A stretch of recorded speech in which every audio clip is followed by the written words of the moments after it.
Moin und herzlich willkommen bei Stefan Goldenstein Wildlife. Heute soll es mal nicht um Vögel gehen, sondern heute geht es nur um Amphibien, denn die Amphibienwanderung hat eingesetzt. Wir haben es jetzt gerade Mitte Februar und ich befinde mich jetzt gerade bei meiner guten Freundin Christina, die ihr vielleicht kennt unter dem Pseudonym Ostfriesen-Fotografie auf Instagram. Christina hat mich heute Morgen angeschrieben und sagte, hey Stefan, ich habe ein paar Molche bei mir im Garten. Und da lasse ich mir das natürlich nicht nehmen, hier mal vorbeizugucken, um einfach mal abzuchecken, was hier denn so für Molche rumlaufen. Und auf dem Weg hierher habe ich schon gesehen, dass auch einige Kröten unterwegs sind und die knöpfen wir uns dann später auch nochmal vor. Und damit würde ich sagen, viel Spaß beim Video.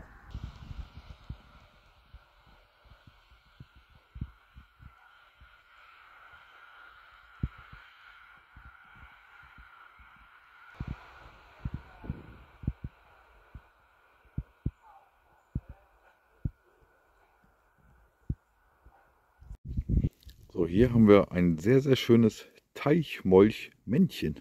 Und das kann man immer an der Bauchseite erkennen. Wie man sehen kann, ist das Männchen halt auf dem Bauch gelb-orange gefärbt und hat große schwarze Punkte. Und ganz wichtig, unter der Kehle ist er auch gefärbt. Und das hat der Fadenmolch nämlich nicht. Und jetzt lassen wir den Guten erstmal wieder in die Freiheit zurück. So.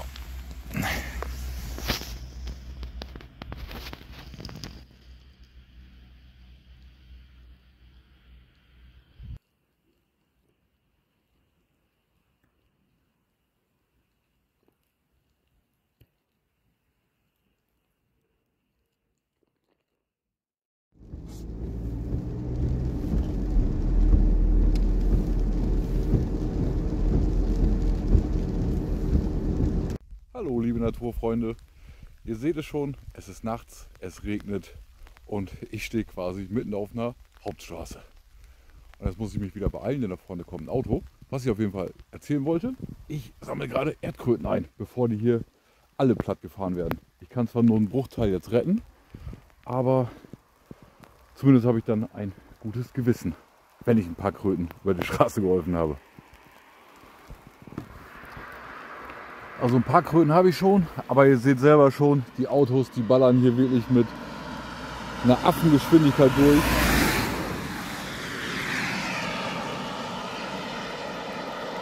Und die ganze Straße, die ist schon gepflastert mit toten Erdkröten leider.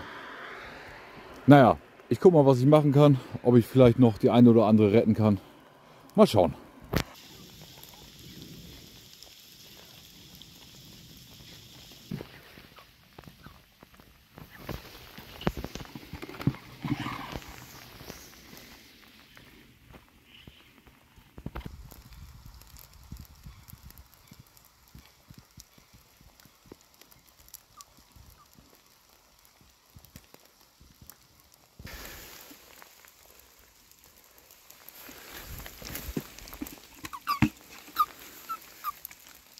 So langsam füllt sich wirklich der Eimer und ich bin erst gute 10 Minuten unterwegs. Also gute 15 Kröten habe ich jetzt schon eingesammelt und davon waren sogar 3 verpaart schon miteinander, wollte ich gerade sagen. Also da hat das Weibchen das Männchen Huckepack getragen. Ja, und hier fährt auch ein Auto nach dem anderen durch. Also es ist echt, glaube ich, keine blöde Idee, dass ich jetzt hier noch ein bisschen sammle. Naja, sonst kann ich euch gleich auch mal die Kuhle zeigen, wo ich die so wieder reinlasse, die guten Kröten.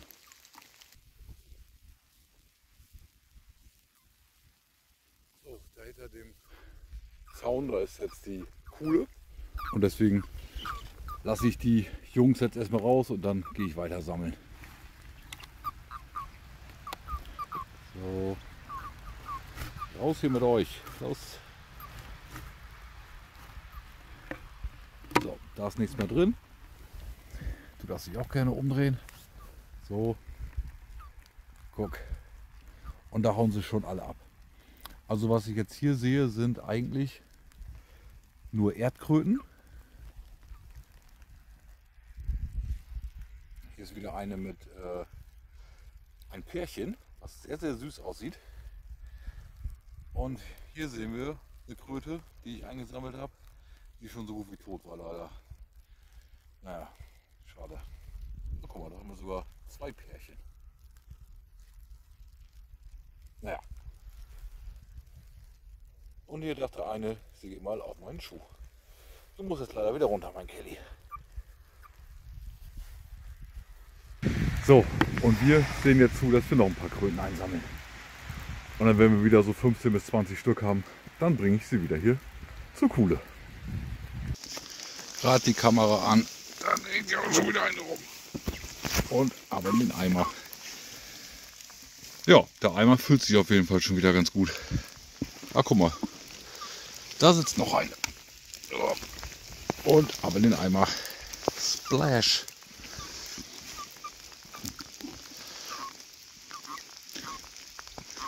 Ja, wie ihr sehen könnt, hier ist auf jeden Fall schon eine ganze Menge überfahren. Ich werde jetzt auch nicht an die toten Kröten ranzoomen. Ah, guck mal. Hallöchen! Denn das ist schon sehr eklig teilweise. Hier ist auch noch eine. Einmal mitkommen, Splash.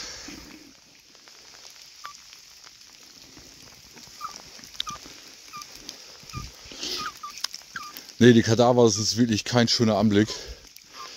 Teilweise ja, sind die halb überfahren, teilweise komplett platt gefahren, teilweise sogar quasi in der Verpaarung. Da unten liegt eine, da könnte man denken, die lebt noch, die ist auch tot. Genauso wie die da. Also es ist wirklich kein schöner Anblick. Naja, und ich scanne jetzt hier eher so die Waldseite, weil die ja alle aus dem Wald kommen. Und dann bringe ich sie über die Straße.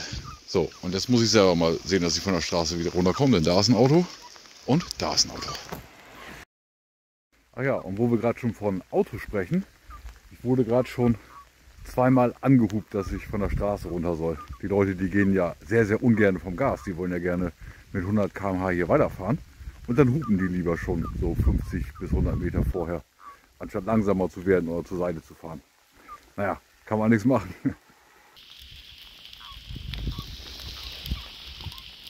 Und das zweite Krötenpärchen in dieser Runde. Ihr müsst mal ganz genau hinhören. Die meckern ein bisschen.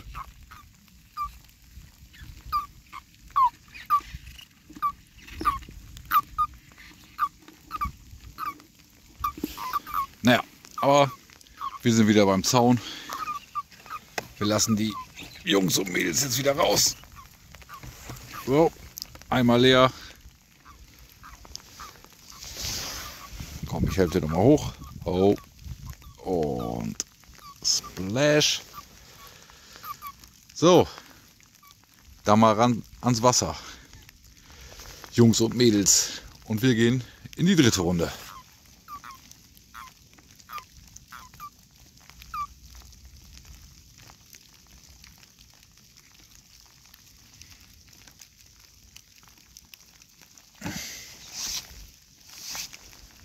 So, ich dachte gerade, der wäre tot, aber der krallt sich einfach immer nur noch ans Weibchen.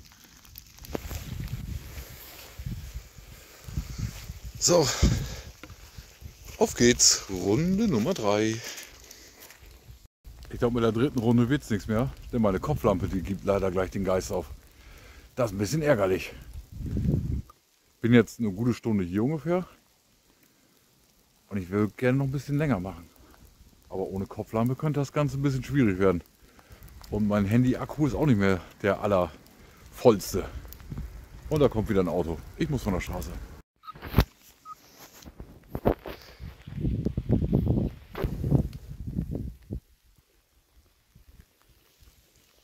Ja. Das ist dann mein letztes Krötenpärchen für heute. Da ist auch mein Auto. Also mal mitkommen, ihr beiden. Ab in den Eimer. So viele Kröten konnte ich jetzt leider nicht mehr finden auf dem Rückweg. Aber meine Kopflampe, die ist fast alle. Dementsprechend muss ich jetzt leider abbrechen und morgen nochmal wiederkommen. Ich sitze schon wieder im Auto. Ich habe jetzt nochmal 11 Kröten retten können. Die habe ich jetzt hier noch im Eimer. Die bringe ich gleich an Ort und Stelle. Ja, leider habe ich kaum noch Akku hier auf meiner Kopflampe und ja, bisschen ärgerlich, dass ich jetzt nicht weitermachen konnte. Ist aber auch nicht so schlimm. Wir haben es gleich jetzt 0 Uhr und ich muss auch wieder in 6 Stunden aufstehen. Zumindest regnet es noch die nächsten Tage, sodass ich dann nochmal wiederkommen kann und noch ein paar mehr Krötenleben retten kann. Ja, mir ist gerade aufgefallen, ich bin klitschnass. Aber ja, das nehme ich dann gerne in Kauf. Ich wurde zweimal angehupt von Autofahrern, die das nicht gut fanden, dass ich hier auf der Straße rumgelaufen bin. Naja, ist auch ein bisschen gefährlich, hier ist Nummer 100. Naja, aber was halt ein bisschen kacke ist von den Autofahrern, ist halt, wenn du schon irgendwo tote Kröten siehst an der Straße, dann ist das nicht so unwahrscheinlich, dass da noch ein paar mehr Kröten rumlaufen. Dann kann man auch mal vom Gas runtergehen und dann eben eine halbe Minute später zu Hause ankommen. Das ist meine Meinung. So, mit den Worten verabschiede ich mich erstmal und wir sehen uns dann die nächsten Tage. Tschüss. Ja, ich kann es nicht lassen. Jetzt ja quasi auf dem Weg zum See. Da rennen immer mal wieder welche über die Straße und die sammle ich dann natürlich mit ein. Und hier habt ihr mal so einen kleinen Einblick, wie viel tote Kröten jetzt schon auf der Straße rumliegen. Das ist einfach ein Trauerspiel. Naja.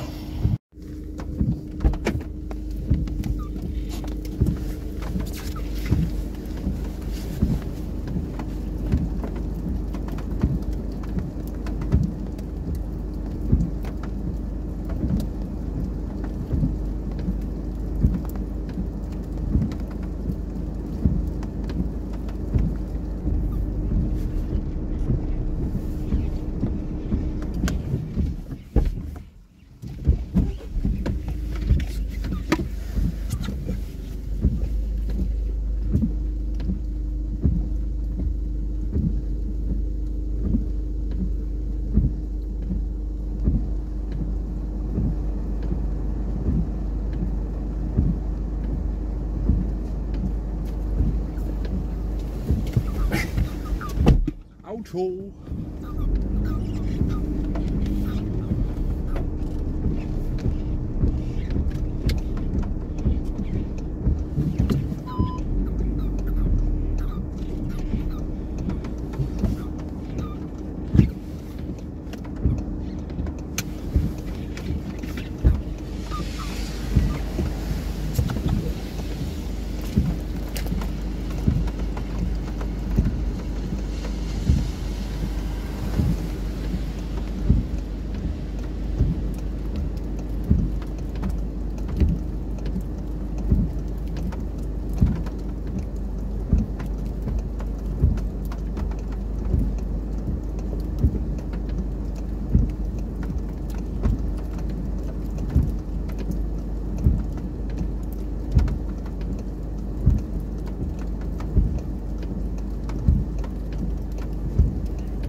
Jetzt habe ich auch noch nasse Füße gekriegt.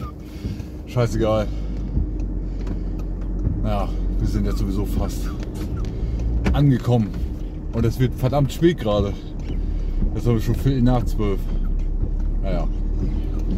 Jetzt erstmal schnell die Kröten wegbringen und dann ab nach Hause. So, jetzt aber Schluss für heute. Tschüss Leute.